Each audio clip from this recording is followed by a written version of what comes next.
This is potential fight of the night right here. An interesting one at 125. Manel Kape finally making his long-awaited debut, and right away the UFC feeds him to a straight killer in Alexandre Pantoje. I don't know if enough people realize how good Pantoje is. The dude is 6-3 in the UFC. He's coming off a loss to Askar Askarov in a super close fight. I thought that one could have gone either way. And his loss before that was in a fight of the night against the god of meat, Davidson Figueiredo. So a lot of respect earned for Pantoje there. He has nice wins too. Flatline Matt Schnell, who looked good a couple weeks ago, beat Wilson Hayes, beat Olka Sasaki, who is actually a dude who beat Manel Kape back in the day. And just a good body of work for Alexandre Pantoje.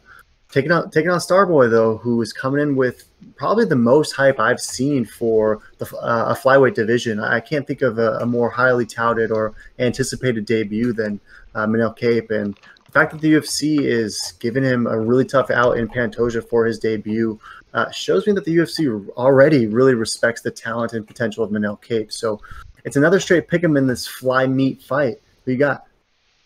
Yeah, no, like you said, the UFC is putting Protégé into a absolute war. The cannibal is no joke. Alexander, he's a killer. He's coming off that loss, like you said. But, this might be an outmatched fight for, Kape. He might be out-experienced. But I think I'm going to go with the hype, and I'm going to take Kape. I think he's going to, he's got a lot of hype. I think he's got that momentum with him. And I could see Pantoje kind of letting that loss maybe get to him, and might get starched first round.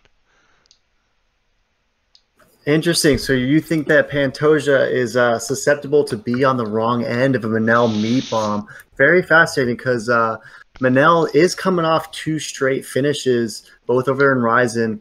He knocked out Kaya Asakara, which was an impressive fight because he had lost to him earlier in his career. So that kind of spoke to me a little bit about the mindset of this dude, that he can, avenge losses, Dustin Poirier, style. And before that, he knocked out Mizugaki. So he does have that power.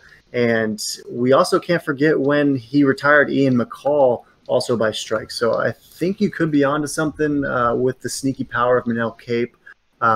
We haven't yet seen Pantoje get flatlined. He's only ever lost by decision. So if Kape were to do that, I think that immediately vaults him into the discussion, and is probably only maybe one fight away from a title fight if he's able to knock out a guy like Pantoje.